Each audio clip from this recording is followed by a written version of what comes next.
today I'll be telling you how to configure your TypeScript files. The first thing you want to do is open up a terminal and make sure we're in the right directory. So at the moment I'm in the Collaborate project when actually I want to be in video material, so I'm just going to open that up. And there I am. Now the next thing is going to type in tsc for TypeScript compiler -- init. Now what that does is make us our tsconfig.JSON file with these settings here. If we were to go into our tsconfig.JSON file, you'll see a lot of comments and a few things that aren't commented.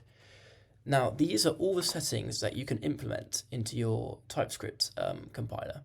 That's why it's all under compiler options. The first one we're going to look at is target.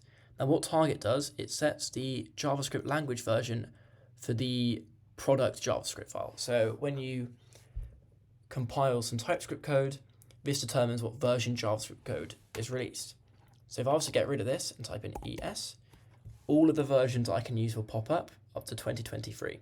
Now this is obviously the newest one, but that doesn't mean it's optimized for every single browser, whereas 2016 is an old one, and so every browser would have been optimized for it at some point. So I'm going to select that. Next, I'm going to go down to the root directory command. Note this module 1 is also uncommented. We'll get onto that when I go and cover modules. Now, it's common practice for the source files to be in their own folder, whereas at the moment it's saying it's just in the folder you're currently coded in.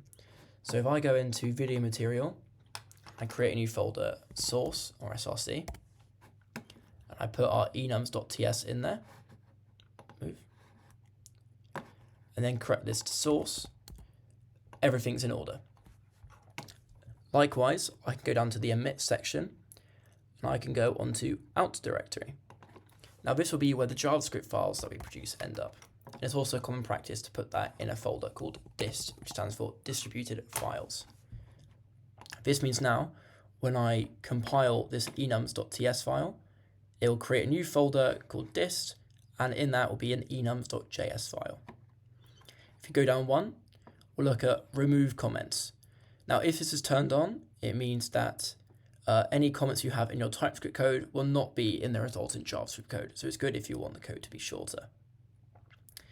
Now, if I go down to no omit on error, this disables omitting any files if any type checking errors are reported. So this means if any compilation errors are in the code, it won't let you compile it into JavaScript. Now, this is really useful because you never want to make code that doesn't work. So I'm going to make this true. Now, if I go into my enums.ts file, and make sure I've saved this actually first of all I have to do now to run this, rather than typing in tsc enums.ts like I used to, I can just type in tsc and it will compile every single TypeScript file that I've got. And there we go, you see I've got a new dist folder that's popped up here, and in that it's an enums.js file with the use strict at the top because that's what settings you've got on in here.